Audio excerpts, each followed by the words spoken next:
పిల్లలకి ఫీవర్ వచ్చినప్పుడు ఎలాంటి ఫుడ్ పెట్టాలి? Hi, this is doctor Shirisha, consultant paediatrician from Vizag. Fever వచ్చినప్పుడు ఎపటైట్ తగ్గడం అనేది చాలా కామన్.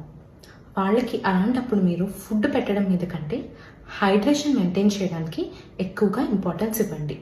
ఎక్కువగా ఫ్లూయిడ్స్ తాగడానికి ఎంకరేజ్ చేయండి.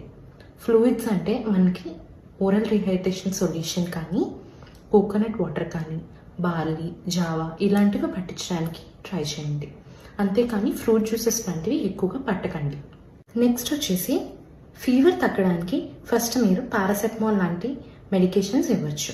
ఇవి వాళ్ళకి వెయిట్ తగ్గట్టుగా పీడియాట్రిషియన్ ఎంత డోస్ ప్రిస్క్రైబ్ చేసి ఉంటే అవి ఇవ్వండి. దీనివల్ల ఫీవర్ అన్నది తగ్గి కొంచెం వాళ్ళు యాక్టివ్ అయ్యి ఏదైనా ఫుడ్ తినడానికి ఇష్టపడతారు. అలాంటప్పుడు సాఫ్ట్గా ఈజీగా డైజెస్ట్ అయిపోయే ఫుడ్స్ అంటే ఫర్ ఎగ్జాంపుల్ కిచిడి ఇలాంటివి పెట్టడం వల్ల పిల్లలకి స్ట్రెంగ్త్ అనేది వస్తుంది.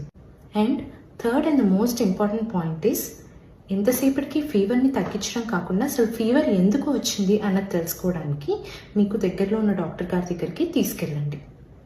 ఎప్పుడైనా పిల్లలు ఫీవర్ వచ్చినప్పుడు అస్సలు తినకపోయినా, వాటర్ తాగకపోయినా, ఎక్కువగా వామిటింగ్స్ అవుతున్నా, బాగా డల్గా లెథార్జిక్గా ఉంటున్నా, లేదు వాళ్ళకి ఏమైనా అబ్నార్మల్ మూమెంట్స్ వస్తున్నా అండ్ ఫీవర్ 5 days కన్నా ఎక్కువ ఉన్నా వెంటనే హాస్పిటల్కి తీసుకెళ్ళి బ్లడ్ టెస్ట్ చేయించండి. I think this video is helpful. Share to the parents who need to hear this. For more such interesting videos, follow the Child Doctor on Instagram.